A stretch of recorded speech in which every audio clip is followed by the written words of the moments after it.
I just want to start off, again, thanking my pro staff, my leadership staff.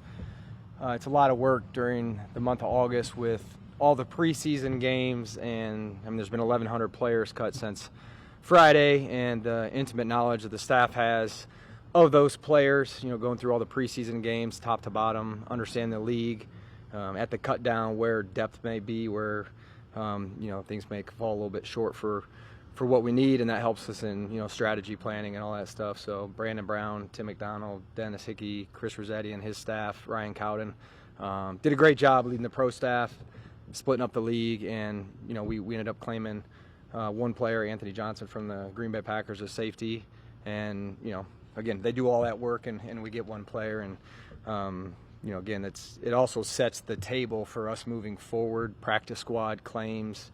We just, an email just came out with the subsequent moves that we'll go through this evening. So I thought it'd be important to recognize those guys and the job they do, and what they mean to the team. With that, I'll open up to questions. Yeah, were there other guys you claimed who you didn't get because there were teams higher? We put in one claim.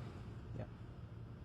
So how do you feel with your cornerback 2 position right now? Because that's a position people thought you might be looking to add. How do you feel with what you have at outside corner opposite? Yeah, I feel good with it.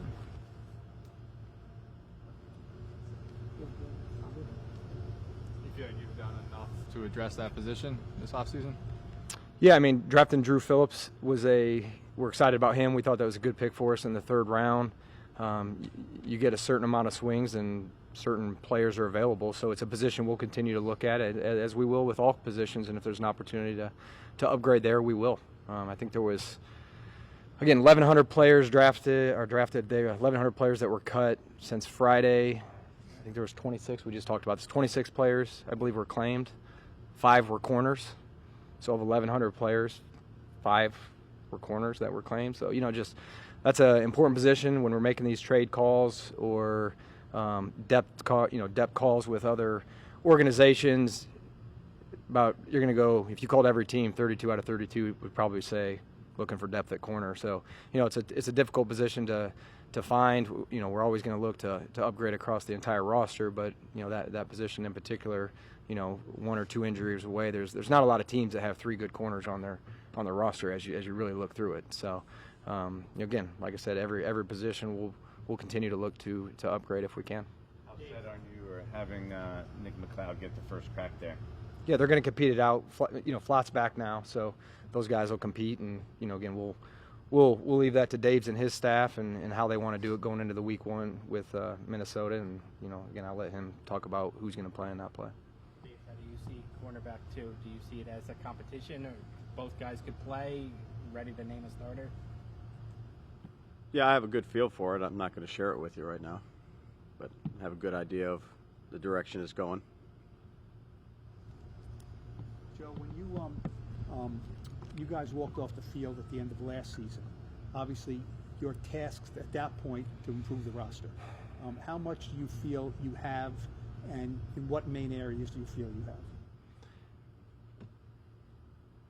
I feel like we've improved in several areas, but again, you can improve. The team still has to come together as a team, and every team's different, and I know Dave's has talked about it, and I talk about it. You still got to come together. I like the chemistry of the team where we are now. I think that's important, and some of the best teams aren't always the most talented team, but they come together. They work hard. They know their assignments. They execute.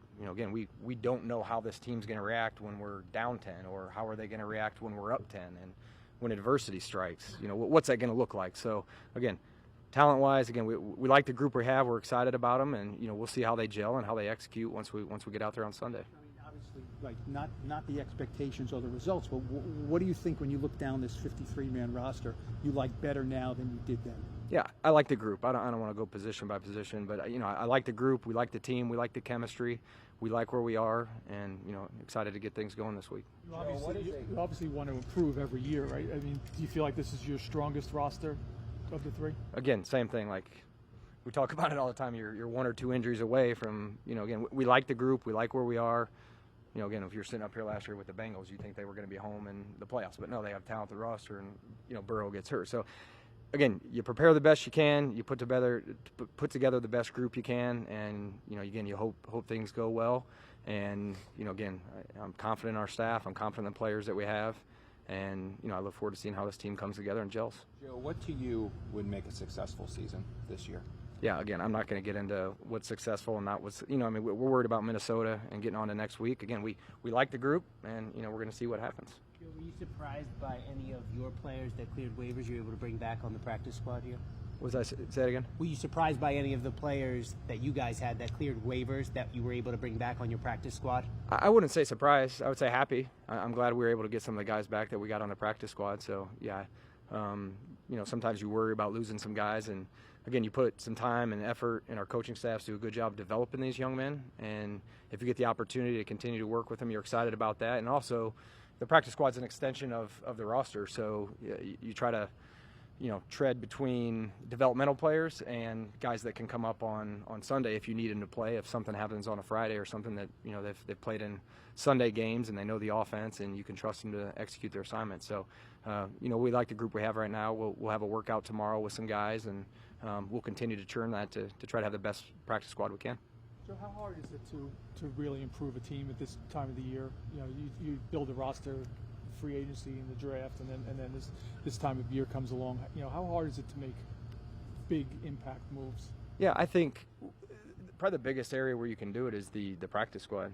Again, those players, again, that's your emergency list now. You used to have 6 or 8 practice squad players, and you'd have these workouts, and you'd have to sign somebody off the street, and they have to go play on Sunday. So, to me, trying to gather the best practice squad that we can, where, again, those guys can be elevated on Sundays and help you win games. And, if they have familiarity with this or a coach on our staff or whatever it may be. But to me, that's your depth throughout the year. So, when you put 16 players, 17 now with the international times 32, what's left on the street? There's not a lot. So, to me, the emphasis right now will be making the strongest practice squad we can, because that'll be our emergency list throughout the year. And, maybe around the trade deadline there's a chance to improve again, but I think most rosters are set. And then why were you so judicious with just the one claim? Was it because of what you have, or because of what was out there, you think? Go into it thinking we can maybe make 3-4 here?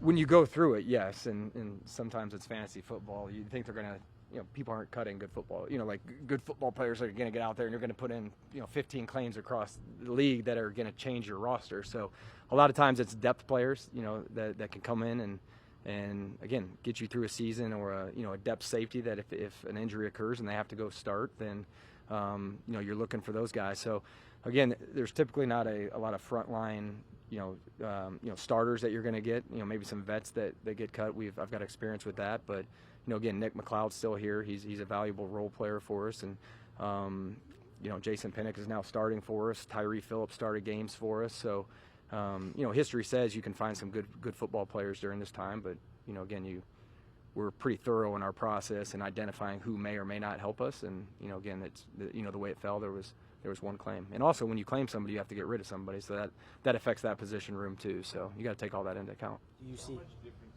can Brian Burns or one guy make to a defense? I mean, you're starting primarily mostly guys, either a few rookies maybe, or almost everyone else is guys that were here last year. So how much of a difference do you think Brian Burns can make to this defense? Yeah, any good player makes a difference. I can't quantify it. He's a good pass rusher. He's done a good job in camp. It takes 11 people to play good on defense. It takes 11 people to play good on offense, special teams. But when you have a good player, that certainly helps the other 10 players. So having a good pass rusher, if we can get him into those pass rush situations, should help the back end. But again, it's team football. It's the greatest team sport there is. So we need all 11 to play. But certainly the good ones, Jordan, they help. Brian, what's the challenge? You got over 10 days still till Minnesota, just with your players now every day in practice, just to focus on. Yeah, we've had two good days. Yesterday we had a good day with obviously missing all of the practice squad players, so it was high tempo, but it was lower reps. Today we had a full training camp practice. We had one-on-ones, we had 2-on-2s, we had a bunch of team periods against one another. Tomorrow it'll be similar with shells on. And then the players will have the mandatory 3 days off. The coaches are, we worked hard in the off season on I would say the early part of the season, just getting a feel for schematics, but you don't really know the team you're playing until they have all the pieces. So, you know, the game planning for a team is not just the scheme or the coordinator, it's now the pieces. So now once these teams have their 53 and you know somewhat, not everybody plays in the preseason, but somewhat of, the guys' strengths and weaknesses. And again, you go back and look at some of the tape of the free agents that I'd say Minnesota acquired, some of the rookies. You're doing a lot of work right now as a coaching staff. You're looking at the stuff you did in the offseason. You're looking at the 3 preseason games right now. We're spending a lot of time doing that as a coaching staff. But for the players right now, what we're doing is trying to make sure we clean up some of the things that we've had issues with, whether it be in training camp, preseason, whatever it may be. So those, I'd say, periods that we have some are just offense versus defense, some are problem plays, if you will, that we've had in all 3 phases. So we're focusing on us. The players will have 3 days off here after tomorrow, which are mandatory. We'll continue to work as a staff and make sure that we're doing everything we can do, leave no stone unturned to get ready for the opening game. Dave, you guys, you said you went pretty hard today. I'm just curious. We talked about the first team offensive line yesterday, how they come through today, and the fact that you have proven commodities on that line, maybe except for JMS, who is going into year 2. How much more of is it more of a feel for knowing what you're going to have in week 1 up there if those guys are healthy versus maybe last year you're waiting to see how guys will react? Yeah, I'd say 100% with the 5 guys we have. Knowing they've only practiced a couple practices, but you have 4 veterans and a second-year player that are pretty diligent in their craft. They've played a lot of football. They understand what it takes. That's why we put GVR at center, just to give him some reps early on. It actually helps you with the system when you have to play center because you're making a bunch of calls. He's played next to Illuminor for a season. Runyon's played a lot of football at Green Bay, hasn't missed a snap. So those guys are working well together. But everybody needs to practice. Practice is important. It's practice and preparation helps you, in game, and you need to practice. So those guys have had a good day of practice. It was good to get them out there in pads. We'll need another good one tomorrow, and then get a couple days off, and then get started again. But they've played a lot of football. Sorry, Yeah, that's okay.